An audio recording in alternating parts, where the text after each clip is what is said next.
It's Vancouver's podcast on the Canada's Podcast Network. Today, we are talking to Kris Hartvigsen.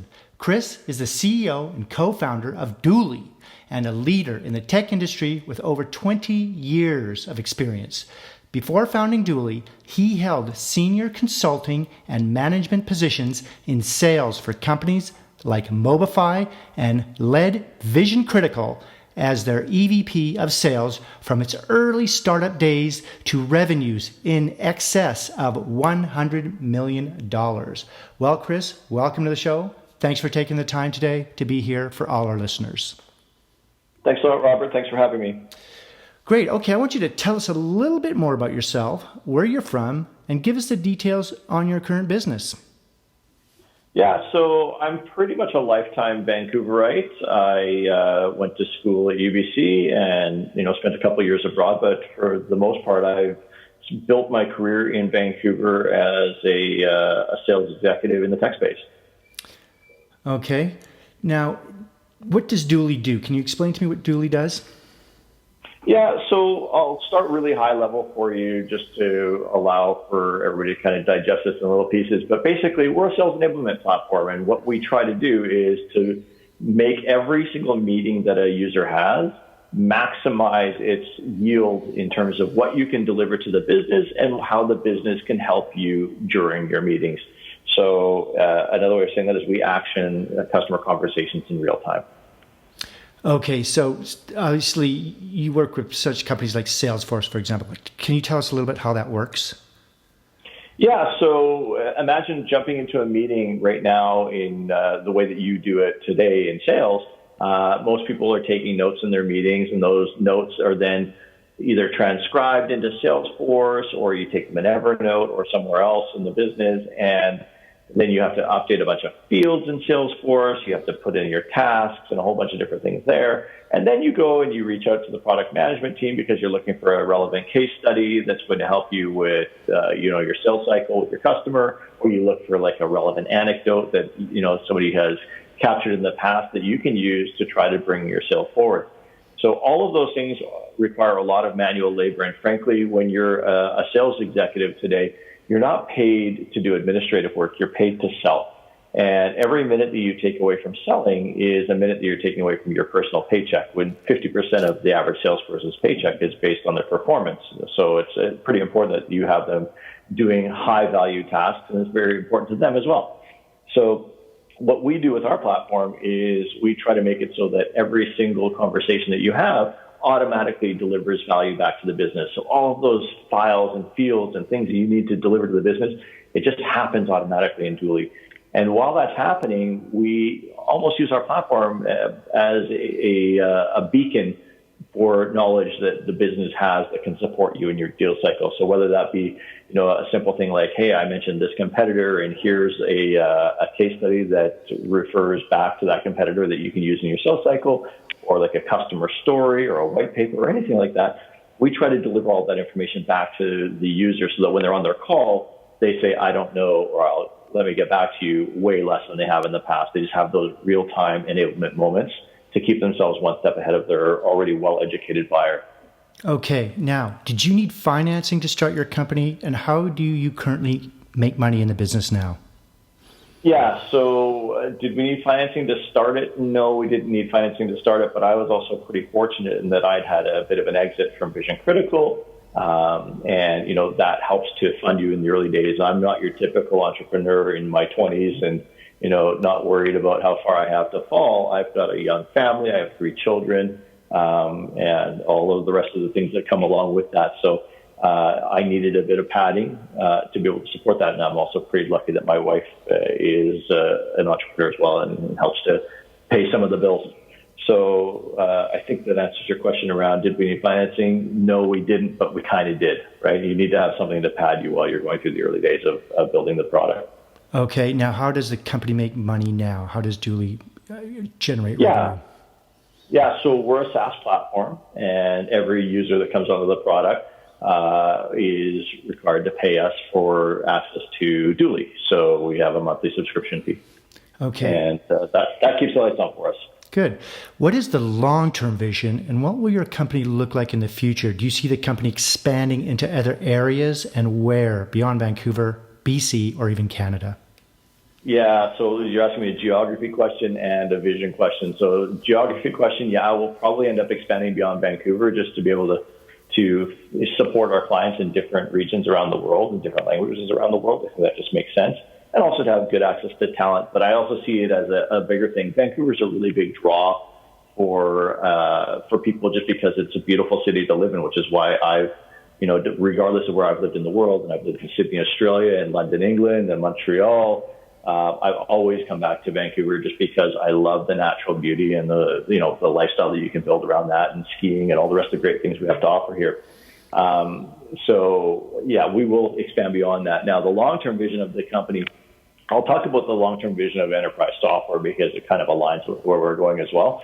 So if you can imagine the way that enterprise software works today is we've really created these gigantic digital filing cabinets, and what the user has to do on a daily basis is they have to interact with the files inside of these digital filing cabinets.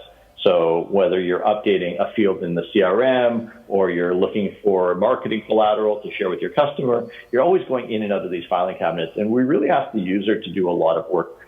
And the reality is that users have exposure to really user-centric apps from their phone and other products that they're using in their daily life. So we want to bring that user experience into the enterprise so that instead of the user going to the filing cabinet comes to the user and it finds all the things that it needs. We are now at a point in time where we don't require somebody to find the structure in the information that they're capturing from their customers and deliver it to the business and use that to find the information that they need back. The technology is at a point now where the structure can be found automatically, and that can be shared with the business. So we are really trying to build a headless CRM platform for the future, but it'll also span into other areas like legal and HR and finance and elsewhere in the corporate structure as well. Okay, well, we've learned a little bit about you, and we've learned a little bit about Dooly. So you've said that you've lived in other cities in the world, so we're going to talk a little bit more about Vancouver now, what that looks like for you. What are the biggest benefits for you and being an entrepreneur here in Vancouver, BC? I want you to give us some of the good points about starting a company here, but I also want you to give us some of the tough things or challenges for our listeners so they can keep an eye out for them. Yeah, sure. So I would say the best things about living in Vancouver is you are not going to find too many cities more beautiful than where we live. It's a small but big city, and I guess that has its advantages. I mean, I've lived in London where I can rest assured that there's no way you're walking across London in an afternoon to get from one side to the other. You can walk across Vancouver pretty easily, at least the downtown core. You definitely can't do that in the UK. And so I think there's some charm to, being in a small but big city. And, it's very, very much built around the downtown core. The residential to corporate ratio in the downtown core is probably amongst the highest in the world. So obviously I like the fact that my commute isn't too gnarly. And when I do commute, I commute home to a beautiful mountain that has a beautiful view of the city and the water. So those are really nice perks, and it's a great place to raise a family as a result. You've got that ability to have a work-life balance that I would say is probably second to none around the world. The ongoing joke of Vancouver is it's the only place in the world that you can golf, sail, and ski in the same day. And I think that rings true with me and things that I love to do. The downside of being in a small city, and particularly in Vancouver, is there haven't been a lot of big enterprise exits in the Vancouver landscape in recent times. So when you're looking for talent pool, it's actually kind of hard to find, good executive leadership and good enterprise salespeople that have been there, done that before. So, we have to rely on our network to try to get maximum yield in terms of recruitment of talent today. I would say that's my biggest concern about being in Vancouver. Okay, now we do some of our best work outside the office. Is there a place in the Lower Mainland, close to where you live or work, where you like to go recharge or get inspired with ideas or just think about your business? And does it change with the season, considering all the rain we get here? Yeah, well, sure. I mean, again, I'm a dad, so my best recharge time is done when I'm hanging out with my kids. When I want to get away from sort of that the mental drain of work, I switch on my dad hat and we go and do activities together. When I'm really trying to get my best out of myself in terms of good thinking, I throw my headphones on and do the grouse grind. Unfortunately, I've been injured for the last year and a bit, so I haven't been doing it as much as I'd like to, but it doesn't really matter if it's raining. It certainly matters a little bit if it's snowing. And again, I'm a dad, so I don't want to go on the slick, icy parts of the grind in the winter. But when it's raining, you're surrounded by a canopy of trees, so it actually is a pretty nice natural umbrella. And when it's wintertime in Vancouver, I'm either on the slopes with my kids, making some turns, and again, it's a great way to enjoy, what we have to offer in BC, but also to really put your mind at ease. Skiing isn't a high mental drain sport, or I'll just take the dog for a hike in the trails. Okay, well, we have a lot of listeners that from all over the world. So this next question, I want you to speak to them. If you were to start all over again, and you just moved here to Vancouver, BC, but this time you don't know anyone. Knowing what you know now, what would you do and how would you go about starting all over again as an entrepreneur? Yeah, I mean, in order to start off anywhere, you have to have a network, right? And I think that's no different in Vancouver than anywhere else. So certainly I'd be hitting the meetup scene in a fairly aggressive way and trying to meet as many people as I could. I'd get involved in what Vancouver has to offer from a recreational perspective. Look, you can play ultimate here, you can play hockey here, you can play soccer, whatever you want. If you're sort of an avid sports person, there's tons of different opportunities to meet people. So first and foremost, you got to build your network. Second off, I might even take a small consulting gig or a gig with some of the local tech companies just to get a feel for what the flavor is in Vancouver and make sure you understand the nuances of operating in Vancouver, because there are some nuances to operating here. The differences in work-life balance and whatnot are very apparent once you get inside the workforce. But yeah, I would definitely be expanding my network as fast and aggressively as possible. I'm not a developer, so for me, if I was to start a tech company here, I would need to get to know the engineering community in a hurry. Okay, let's talk a bit about your routine. What does the first hour look like for you when you get up in the morning? Do you have a specific routine or a ritual that helps you get motivated to start your day?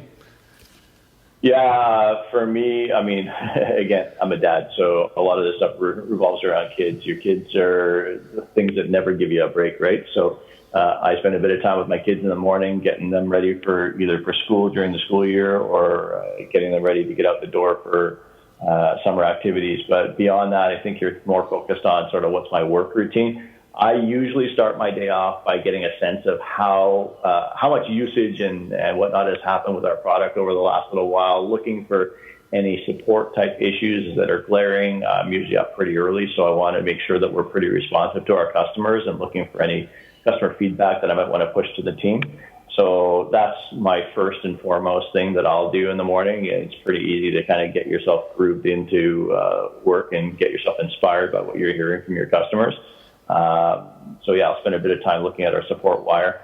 And then after that, I really just jump into it. I'm pretty ready to go, and I have calls pretty early in the day until pretty late in the afternoon. Okay, do you think entrepreneurs have to be weird or unique in a positive way or are wired differently? I don't know if it's positive or negative being an entrepreneur. I think that there's a benefit to both. I think you definitely need to be wired differently. You need to be more of a risk taker than the average person would be, for sure, because there's a lot of downside to being an entrepreneur. Not everybody hits a home run the first time they start a business or anytime they start a business. So you have to be willing to swallow that and assume that, you might not succeed, but do everything in your power to succeed. So yeah, there's definitely a bit of a different wiring that goes on. Is it positive or negative? I think it just depends on the individual, what you can bear for your own sort of financial risk upside and downside, and what you're willing to bear in terms of stress. So a lot less stress when somebody else is writing your paycheck than when you're writing your own. Okay, what books are you reading now and why, or even audiobooks? And can you recommend any books for our listeners who are also aspiring entrepreneurs? I read a lot of different things and listen to a lot of different podcasts, but I like to read about other entrepreneurs' success stories. So right now the book that's on my nightstand is actually Elon Musk's biography. So again, kind of figuring out how he got to where he's at and what made him tick.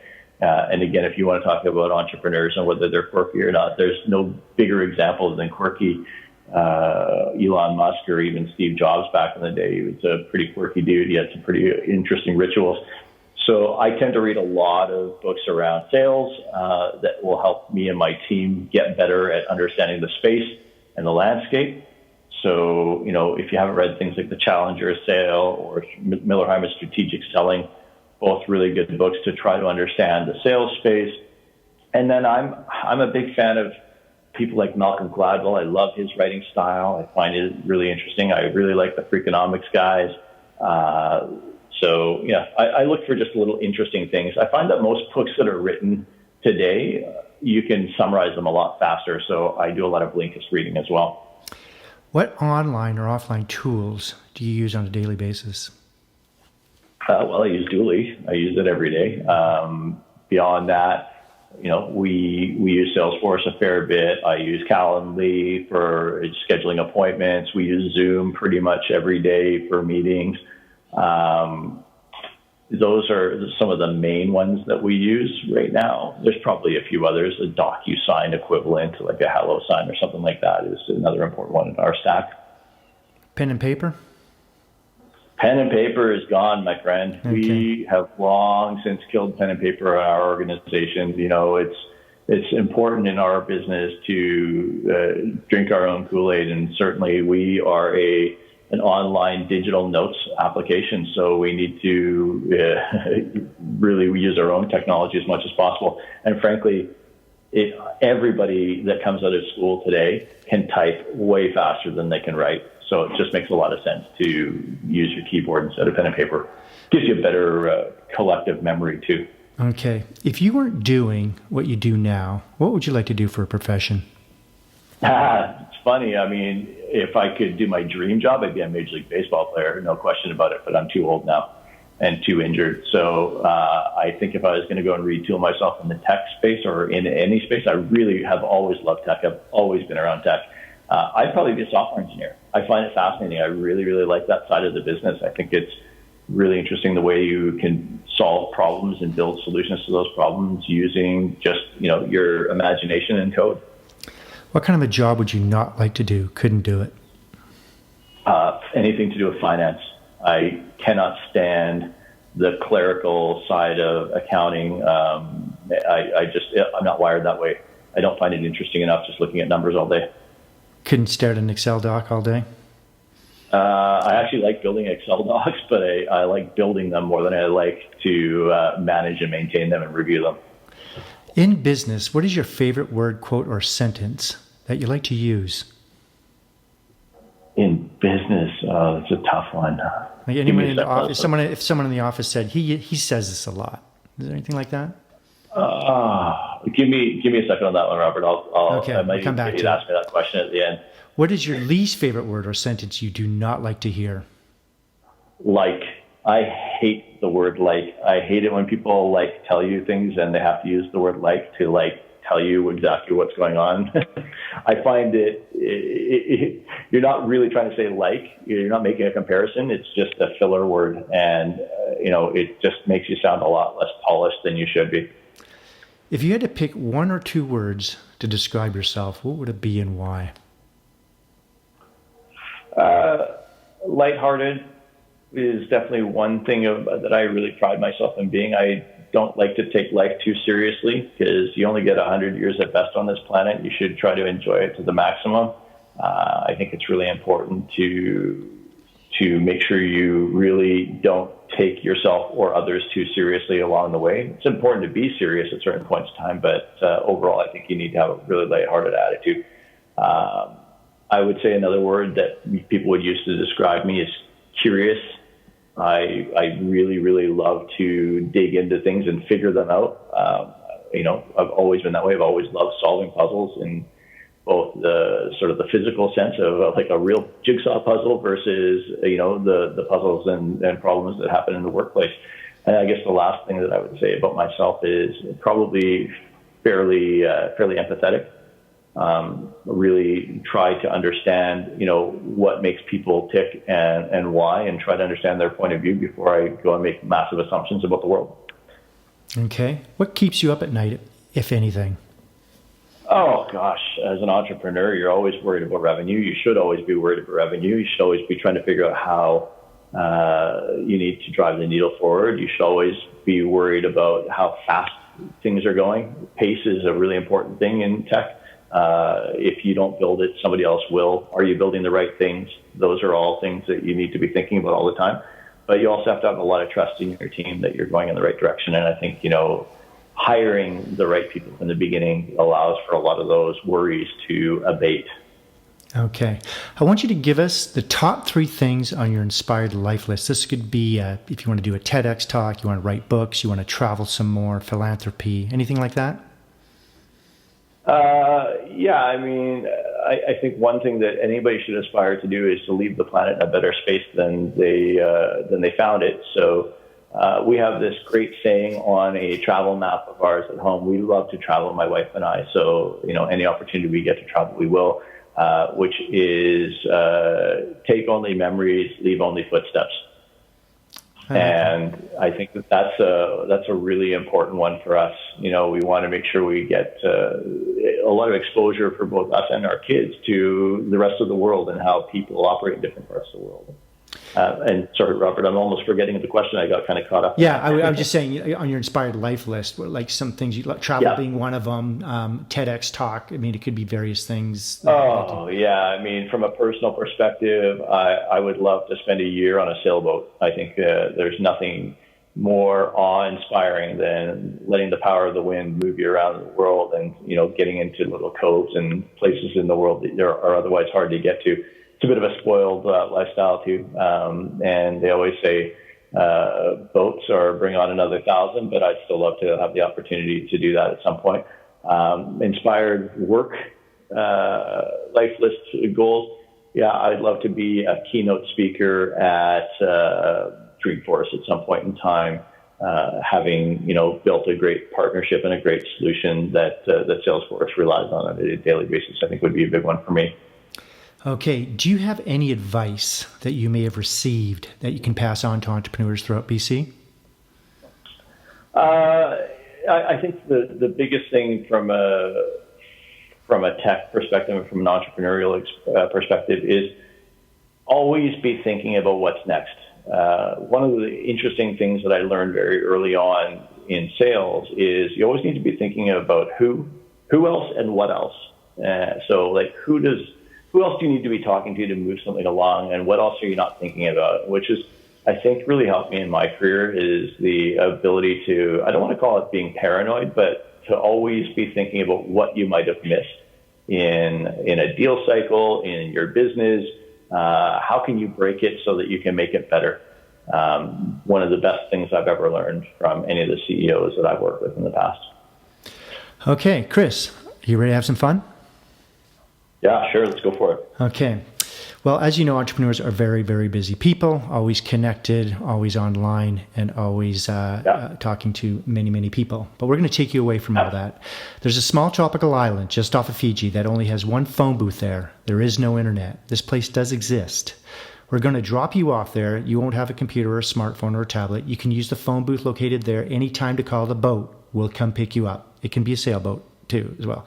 How long would you last before you made that call? And what would you do while you were there?